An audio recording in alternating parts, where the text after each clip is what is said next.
In the world of global hospitality, every single interaction is a chance to build a bridge. But how do you actually connect with guests when your cultural blueprints are completely different? Well, in this explainer, we're going to explore the frameworks that help you build those exact bridges of understanding. Hello and welcome, everyone.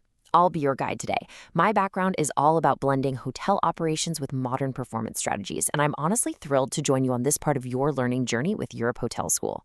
Together, we're going to dig into a topic that is absolutely essential for your growth in this amazing industry. Okay, let's dive right in. We're going to start with what I call the core challenge of modern global hospitality. So, this is really the central question we're going to explore. Every single day, you welcome guests from all over the world, right? And each one comes with a unique cultural background. The big question is, how do you navigate these differences not just to avoid problems, but to actually create truly memorable, personalized experiences? That's our goal here. To answer that question, we need the right tools. So this section is all about introducing your foundational toolkit for decoding these cultural dimensions. Think of these frameworks as a kind of guide for anticipating what your guests really expect. First up, from Geert Hofstede's really influential work, we have individualism versus collectivism. Now, this dimension helps us understand whether a guest's cultural background tends to prioritize the individual, their personal choices and goals, or the group, with a focus on community harmony and shared needs. Okay, so what's really interesting here is how this translates directly to service. A guest from a highly individualistic culture might really appreciate you asking them directly, "So, what can I get for you?" It's efficient and it respects their autonomy. But a guest from a more collectivist culture might prefer a less direct approach, one that doesn't put them on the spot. Maybe you'd make suggestions for the whole group. It's all about shifting from an I to a we perspective. Next up is power distance. This one's all about how a culture sees hierarchy and authority. Basically, does a society expect and accept that power is distributed unequally?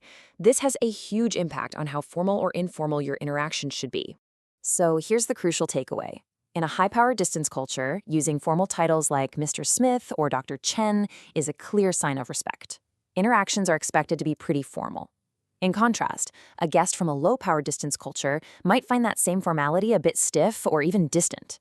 They'd probably prefer a first-name basis and a more casual, open chat. Knowing this helps you adjust your approach in an instant. And believe me, those are just two examples of how deep this goes. Here are a few more key dimensions. Take uncertainty avoidance. Does your guest need a super detailed itinerary, or are they totally fine with spontaneity? Or think about universalism versus particularism. Is it better to stick to the hotel rules no matter what? Or is it more important to be flexible for a guest who's been staying with you for years? Each dimension just gives you a new lens to understand expectations. It's a really rich toolkit. Okay, so we've looked at those deep-seated cultural values. Now let's zoom in on something you see and hear every single minute of every day: communication styles. How do these frameworks help us understand the way people actually talk to each other? The Lewis model is just incredibly practical. It breaks communication down into three types. You've got your linear actives. They're direct, logical, and they love a good plan. Then there are the multi-actives who are expressive, focused on relationships, and totally comfortable changing plans on the fly.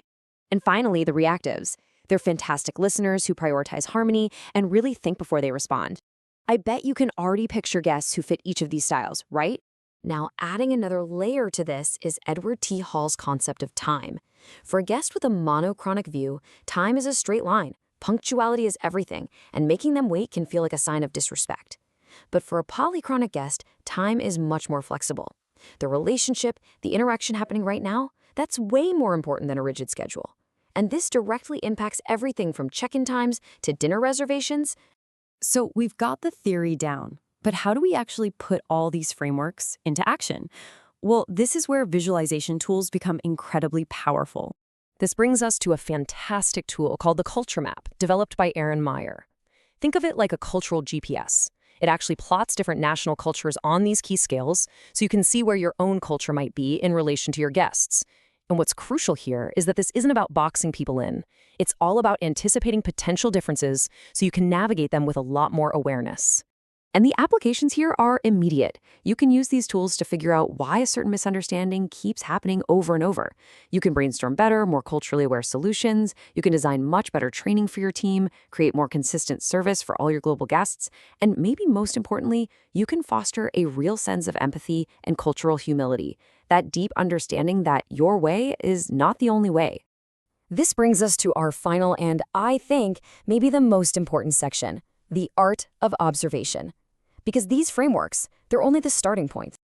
And this right here, this gets to the absolute heart of the matter. If you remember one thing from our time together, please let it be this. These frameworks are meant to be a compass, not a cage.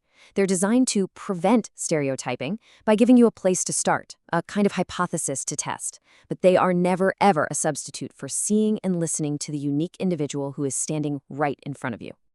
A true hospitality professional masters this four-step approach. First, you learn the frameworks, right? You build your general knowledge. Then, you observe the individual's actual behavior, listening actively to all their cues, verbal and nonverbal. And finally, you adapt. You blend your cultural knowledge with the real-time feedback you're getting to provide a truly personalized service. Because ultimately, that's what this is all about. These frameworks are not some academic exercise.